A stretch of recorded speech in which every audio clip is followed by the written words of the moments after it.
Welcome to the Golden State Media Concepts Travel Podcast, the show that gives you advice on everything travel. We explore places you've always wanted to go, as well as giving tips for traveling in those places. We'll give you advice on the best sites for travel tips, information, and discounts. Join us as we travel the world, explore cultures, and meet new people. The Golden State Media Concepts Travel Podcast has got you covered.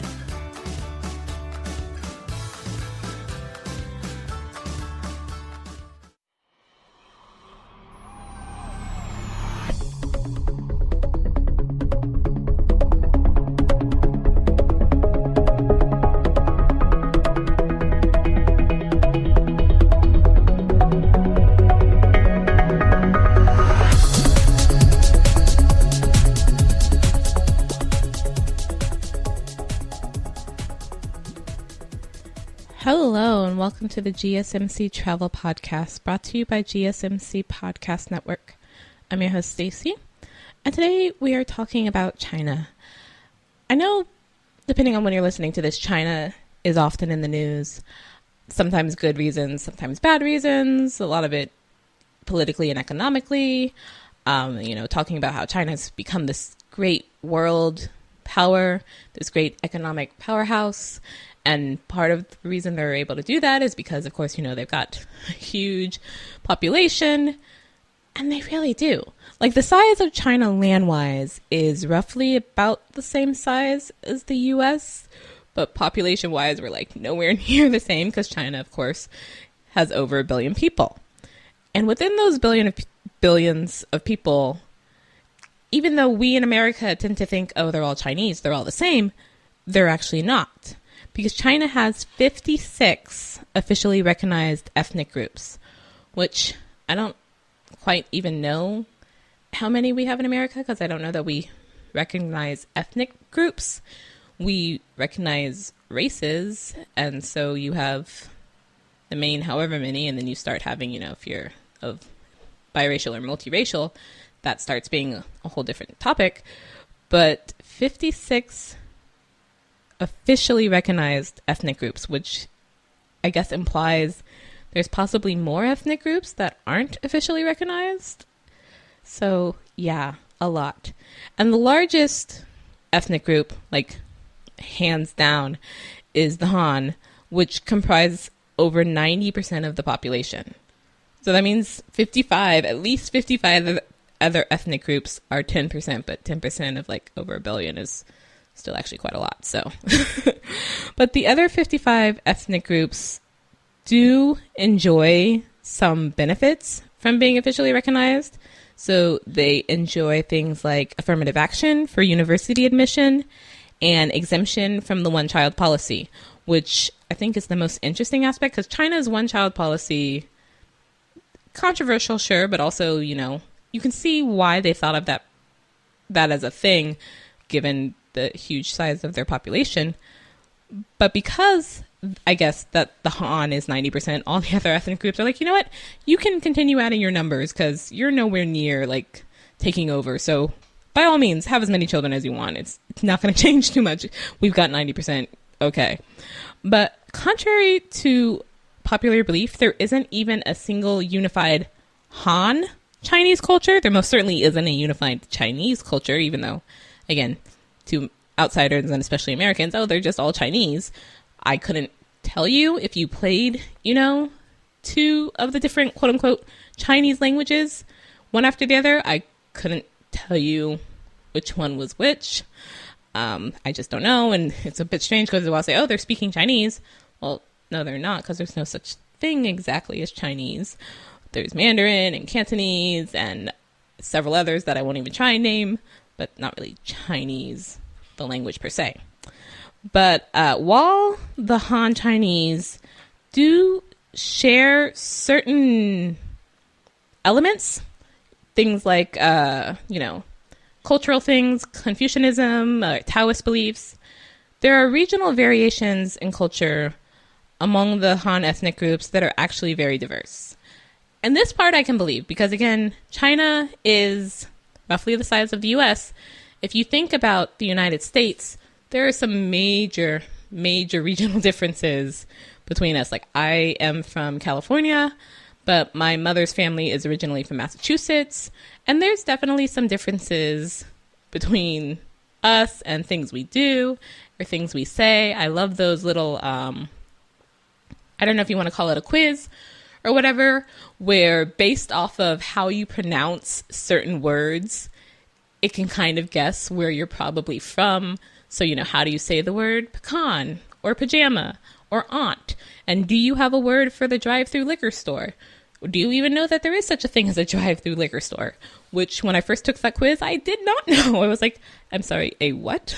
I still actually don't know what those are called, but it's just like, you what?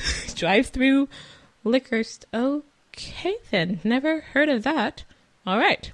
So you can only imagine in China with 1 billion plus people, but still being roughly the same size as America, that you can have those cultural differences, those regional differences, but just with greater numbers, because just greater numbers in general. But the place we're going to talk about today is, and I want to apologize in advance because I do not speak Chinese, any of the Chinese languages, because there is no such language as Chinese. So I am probably going to terribly, terribly butcher any of the native language words that I attempt to say here. But as some of them are, location names, I can't not say them. So I do just apologize in advance. So the place we're talking about today is located in Luoyang or Luang. Luoyang is one of the oldest imperial capital cities in China, and it has many cultural heritage which date back to the Song Dynasty. And I, along with not knowing any of the languages, don't really know the history too much. I know there are dynasties. I know some of those last for centuries and centuries, and they're usually named after like the family. I couldn't tell you the order of them to save my soul, but then I also couldn't tell you the order of the U.S. presidents. I can get some of them, and I can tell you, Lincoln is 16, and George Washington is obviously first, and then John Adams, and then Thomas Jefferson, and then I actually don't know who number 4 is, so I've already failed, but I couldn't tell you even, what years did, Thomas Jefferson serve? I'd have to know if George Washington served 2 terms, and I think John Adams maybe served 2 terms, and do my math to figure out, I can't even do my own country's history. I most definitely do not know about the Chinese history. But I'm going to assume, just going off of any dynasty, because I do believe we're not in a dynasty anymore, and most certainly haven't been since the revolution that brought communism to China, but possibly even before then. Again, I do not know Chinese history at all. So not in dynasties anymore, which would place the last dynasty, at minimum in the century before last, where nobody I think I've ever known was alive. So it's already long enough that I'm just like, wow, yeah, I have a hard time even imagining that. Like, it's really hard for me to imagine, a world without cars. That did exist, and relatively recently compared to dynasties and centuries, but a world without cars. Huh. So yes, the Longmen Grottoes, which is the location in Luang, I do apologize, is the place we're talking about, and these can be hundreds and hundreds and hundreds of years old. But we're not going to take 100 years. We are, however, going to take a short break before we talk about the grottos, so stay tuned. Do you want to be healthier, yet you just don't know what to do? All these shows telling you this and that, but nothing seems to work. Well, listen close. Golden State Media Concepts has got something great for you. The Health and Wellness Podcast dedicated to workout trends, healthy eating habits, diet, and everything about healthy living. Join us in our banters as we help you not just live life to the fullest, but live it to the healthiest.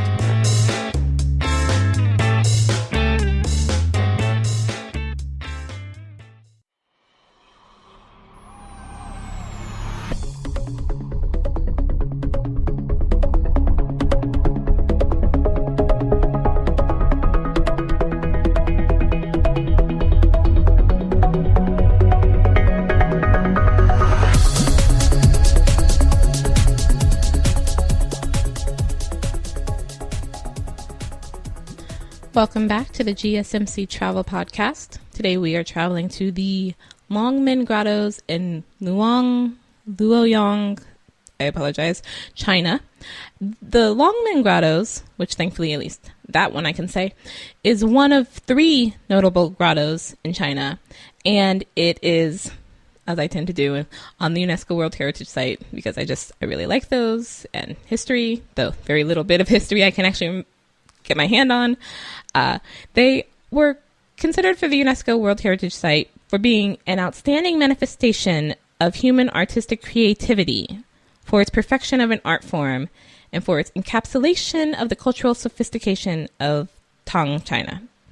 Tang, not quite sure. The construction for the Longmen Grottoes began in 494, which again, don't know my own president's history. I don't know what's going on anywhere in the world in 494. I recognize that there are places and cultures and civilizations, and that's all I know. They exist. I don't know what they are, where exactly they are. Clearly there's one in China, or what they're doing. But yeah, 494. Wow. Yeah. So the Longmen Grottoes also have the alternative name of Dragon's Gate Grottoes, which derives from its resemblance of the 2 hills that check the flow of the river to the typical Chinese gate towers that once marked the entrance to Luoyang from the south. The grottos have a lot of statues, particularly Buddhist statues of Buddha and his disciples, like tens of thousands of statues. There are, they say, as many as 100,000 statues within 2,345 caves. So you could probably be there for a year and still not see every statue, because that would be a lot to explore in any amount of time. But the statues also are amazing because they're quite varied in size. The smallest one is evidently an inch tall, but the largest one is 57 feet. So they clearly had a broad range of sizes they were working with there. It also contains nearly 2,500 stelae and inscriptions, and thus it has the name Forest of Ancient Stelae, as well as over 60 Buddhist pagodas. So even if you're not Buddhist, I imagine this would be an amazing place to visit. And these are often carved into the wall. So it looks, it's now making me think of the Buddhist version of that city that Indiana Jones goes to in the Holy Grail. That's literally carved into the mountain. It's like that, but with Buddhist statues. The pictures of this are quite amazing. If you haven't looked it up, you really should. 30% of the statues date from the Northern Wei dynasty and 60% from the Tang, and caves from other periods account for less than 10%. Most of the work was done on the western bank, because the eastern bank caves often served as residences for the large groups of monks. I don't know. I am not Buddhist, so I don't know if there is a sort of, I know in some religions you have to do a pilgrimage or something sometime in your life. It's not specifically prescribed to a certain date or a certain age, but they have certain things of that, to be a true whatever religion person. This is one of those tasks you have to fulfill. I don't know if building or carving or having some sort of monument made is part of any of the sects of Buddhist religion. But it is interesting, I think, that it was we're going to live across from all the statues we're carving. Because, you definitely then keep them in your mind because they're right in front of you, when you wake up in the morning and go out. But I do also wonder, what was the thought process behind these? Because for me, it's just, wow, these are immense. And also you carved them out of the wall, and also varying in sizes. And it makes me think, I attended UC Berkeley, and on the UC Berkeley campus, there are a number of bear statues, to the point that on the tour, they usually do point out where the smallest statue is. And I won't say where it is, just in case you ever do want to take that tour. But it is one of that thing of when you see what the smallest statue is, and then you see, you know, the other bears on campus, it's just like, why? Why exactly did you do that really tiny thing? Is it solely for this thing of like, can you find it? I don't know. I have no idea what A, that bear, or B, the 1-inch Buddha statue is for, but it's very interesting. The diversity, I guess I want to say, of these statues, because when you think about it, it was a number of years, because it was in at least 2 different dynasties, and dynasties are not short term. I know if you don't quite know what a dynasty is, you probably have maybe only heard it in terms of like football, where if a team wins like the Super Bowl multiple times, they're considered a dynasty, but that can all happen within like 5 years. That's not what dynasty traditionally means. Dynasty, in terms of royalty, you know, involved the sort of the same family ruling for a while. So it had to be generations before you could do a new dynasty. So to have more than one dynasty worth of statue carvings, clearly that was over a long period of time. And obviously, again, it would have to be, it's like 100,000 statues, plus the stelae, plus the inscriptions. So there's a lot going on, a lot to explore. And I apologize because I keep saying these words, but I realize now that some of the listeners may not know what those are. So a stele is a carved stone tablet or column. In my head, I'm sort of picturing the thing that got knocked over in, was it the Jungle Book? And Baloo had to pretend to hold it. I can't remember now. But yeah, and a pagoda is a tiered tower, and pagodas are certainly more traditional in Asian cultures, but you see them in numerous Asian cultures. But part of that may be due to China spreading its influence into other countries and other cultures. But you would definitely, of course, see them in China over many different dynasties, and even in modern day culture, if it's inspired by those. So a pagoda is a tiered tower, and a stele, and I think it's pronounced stele. Not even Chinese words, just words in general are evidently, clearly, somewhat difficult for me. I am very sorry, listeners. A stele is a carved stone tablet or column. So you have pagodas, you have stele, you have statues, and you have sort of, I want to call them alcoves, but I'm not quite sure that would be the proper term, where they carved in just a section, sometimes big sections, sometimes it looks almost like rooms, and other times it's sort of small little cubby holes, again, into the rock, for reasons that I, not being in that religion and also not knowing history, do not fully know, but the images are stunning. This is clearly a very popular place that a lot of tourists go to, so you can also see a number of images to sort of get a size of A, how big it is compared to you, a human being, but then B, also just sort of how many people can go to these places at one time, particularly during the popular tourist times. But it does look like one of those sort of once-in-a-lifetime things where you go and you see and you do wonder at the history that would possess human beings to do such great things over such a great period of time. Quite amazing. So we're going to take another short break. Stay tuned. Tired of searching the vast jungle of podcasts? Now listen close and hear this out. There's a podcast network that covers just about everything that you've been searching. Hey! The Golden State Media Concepts Podcast Network is here. Nothing less than a podcast bliss with endless hours of podcast coverage.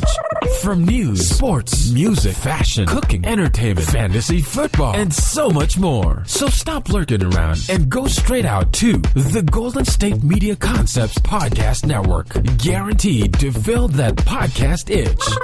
Whatever it may be. Visit us at www.gsmcpodcast.com. Follow us on Facebook and Twitter, and download us on iTunes, SoundCloud, and Google Play.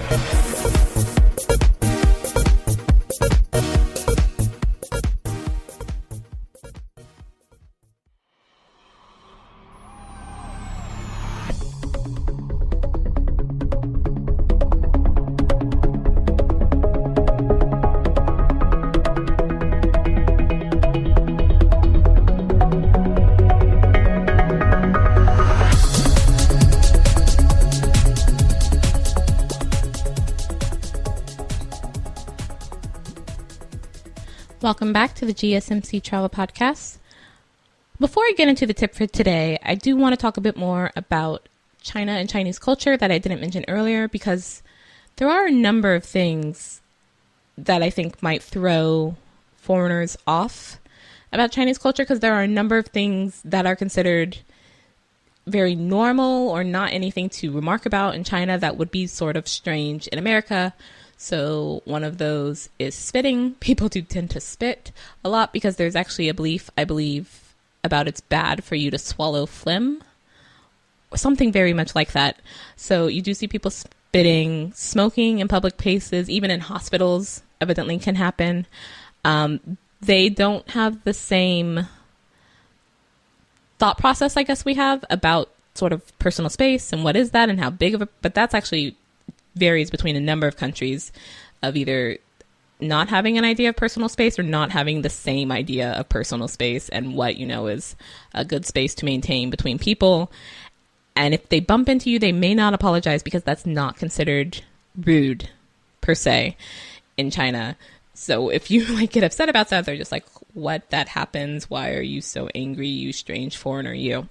But they also do really, they like, okay, so I won't say they dislike foreigners, but they do stare, and staring's not considered rude either. So if you, especially if you don't look Asian, and especially if you are tall or blonde or black, you may be stared at quite a bit.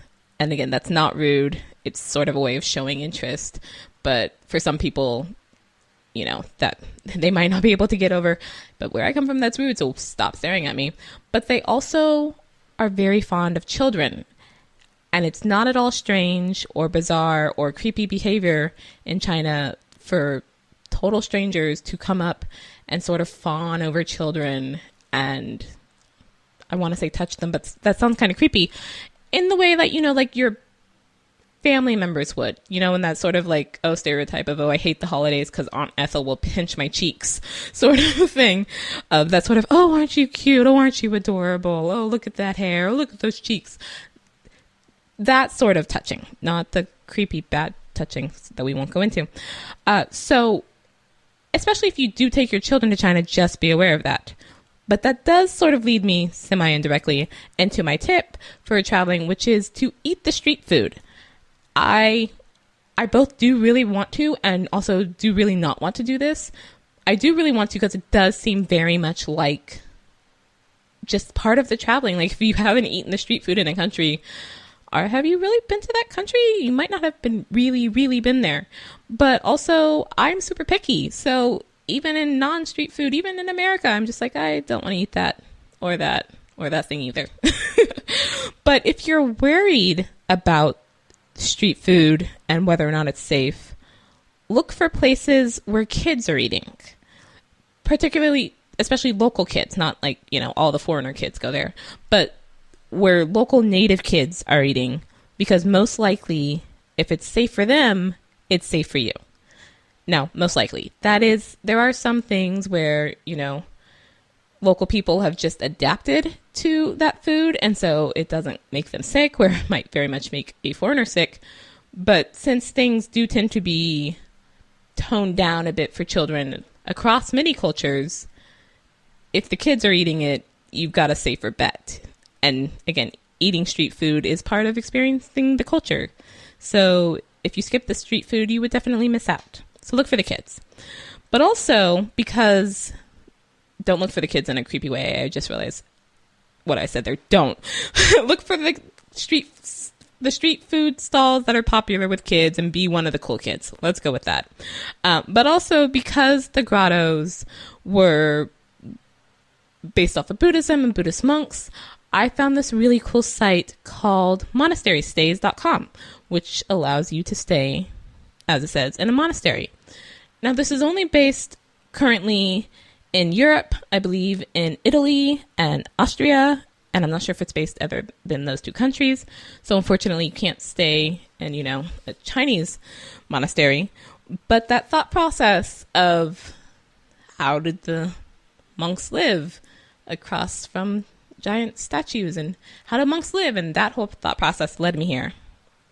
So monasterystays.com is an accommodation booking service for lodging in authentic monastery, convent, and diocesan guest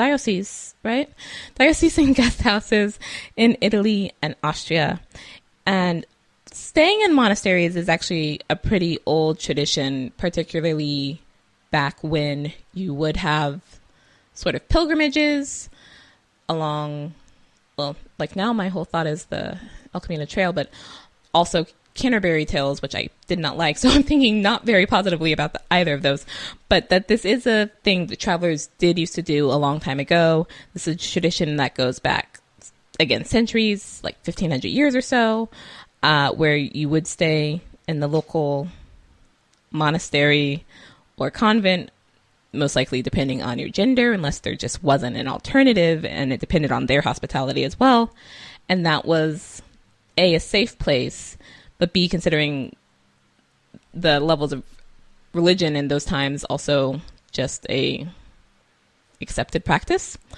But monasterystays.com, because these are located mostly in Italy and Austria, has a skilled customer service team to arrange the reservations personally to keep you from the potential problems that can come from language barriers, because the monasteries are actually still authentic monasteries and convents. So these are local monks and nuns who may not speak English, who have dedicated their lives to religion. So that's not necessarily, they're not tour guides. They're not, tour services. They're doing their religious life, but this is a hospitality that they offer. But to keep all the traveler problems from you, the traveler, monasterystays.com handles all of that. So monastery guest houses have rooms. All the rooms that you can get through monasterystays.com have rooms with either an ensuite or exclusive use private bathroom facility. And you don't actually have to be religious to stay there. There's no obligation or question of religious requirements. This is just a very interesting alternative, to a hotel or a hostel. Something, again, because I like sort of imagining myself in historical times, because supposedly, back in my day, all these better things, as not like now when everything's, gone to pot. That, of course, was never true, but it always feels like that. So I always want to go back in my imagination, maybe with or without a lover, to just imagine a quote-unquote better time. This was something they used to do, and I actually did remember reading this in I think it was a Scottish historical romance. Don't judge me on my book choices. That is one of my sort of cotton candy books to just enjoy without thinking too much, where the characters did end up staying in a monastery as they were traveling to wherever. And because this is a romance and they fell in love, I've got this now romantic idea of it in my head, which I shouldn't go off of. Because again, these are still running monasteries and convents. If you're not married, but are of the opposite sex and are not related, you may not be able to share a room because, again, religious place. You do not have to be religious, but this is still them running it, so they do have their sort of religious standards and or rules that they'd like you to follow, and that would just be polite, to accept your host. in the same way, sort of, if you go to your girlfriend or boyfriend's parents' house for a holiday and the parents aren't okay with you staying in the same room, it's that sort of thing of just being respectful of that. But yeah, so monasterystays.com, interesting site to set up for an interesting, different hospitality stay, but definitely something if you are thinking about doing to do in advance, because it's a bit hard to do on the day of or last minute, especially since you have to go through monasterystays.com unless you actually speak the local language. So yeah, very cool site. Sadly not in China at the moment, but I do also really want to go to the Longmen Grottoes. And on that note, we're going to end for today. Thank you for listening to the GSMC Travel Podcast.